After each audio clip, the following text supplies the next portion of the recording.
My name is JD Mitman and I'm the director of Famous When Dead Gallery Space in West Melbourne. This is my gallery and we are presenting a lot of street and stencil art here in this space. Now I came to the project because I had previously managed a street art project where I was approached to involve some artists painting a building in Finlay Avenue off Lonsdale Street. This in fact was the first project of the City of Melbourne's street art permit process. The permit was granted and we finished the project, and to our surprise at the launch there were some City of Melbourne councillors and even Lord Mayor John Saul made a quick appearance. Well, originally I had the idea with the Finlay Lane project to run this on an ongoing basis, to involve artists and to create somewhat like an outdoor gallery that over time would change and attract the public, because always new work would be created over time. Now the City of Melbourne kind of liked the idea, thought though that Finlay Lane wasn't really high profile enough and in a location prestigious enough.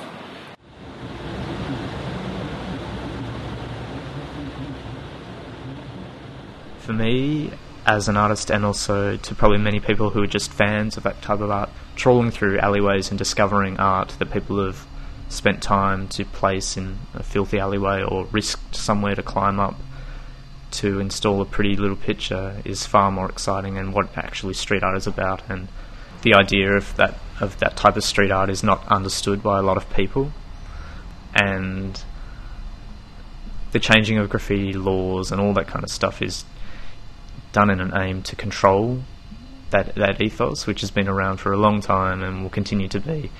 And it's more to do with people's passion for creating these kind of images and the mindset and lifestyle that is associated with street art / graffiti.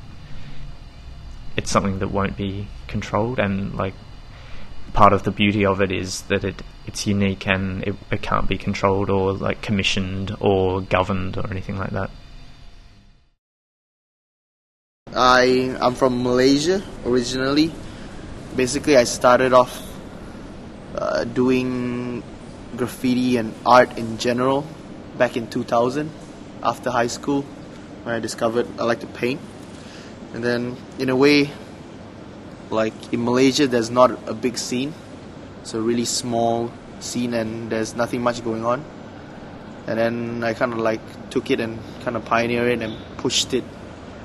I formed a crew, like 4 of us, and we kind of pushed it and took it to the next level in a way. And then after I was studying like graphic design, and then I moved into doing multimedia because I wanted to see my visuals come alive and how they behave, because I do a lot of characters.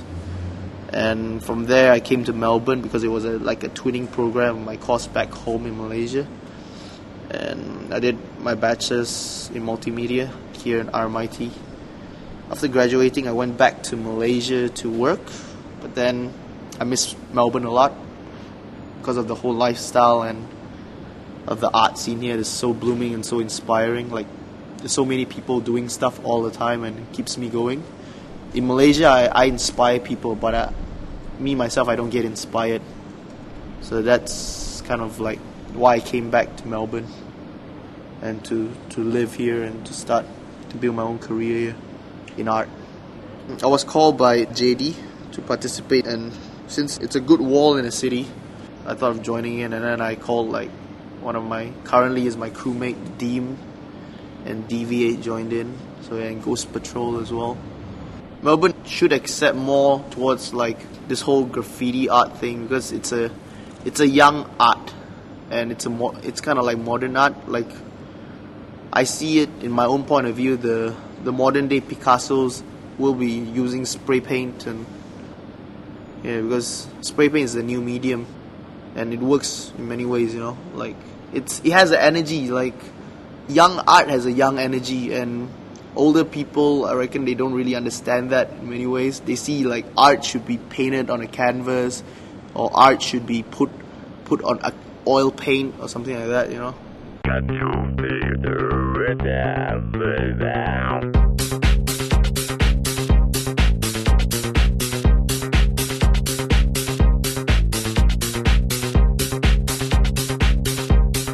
We sort of opened up the workshops basically and headed down there with all the paint and waited to see if people would turn up, and people certainly did turn up.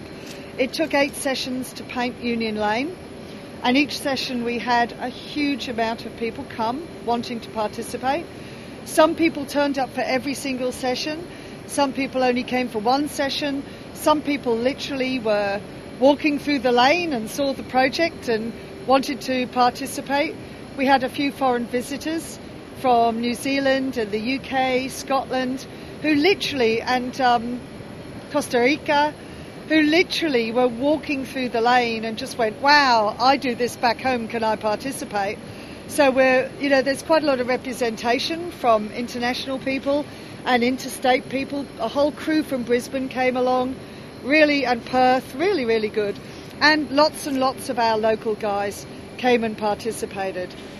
The call went out for young people from aged about 13 up to about late 20s, and we got that full range. I think our youngest participant was 13, and people ranging right through to very, very accomplished and recognised street art workers. So we had a big range of people come down to Union Lane, and I think the work up represents a huge range of styles, a huge range of ways of working, and a huge range of, what graffiti might mean, from people who do commission murals through to young people who had never done anything like that and had only ever put their work up on trains and transport corridors up till now. So, we got a big range of people and work, and we were very, very happy with it. And I think the artists were too.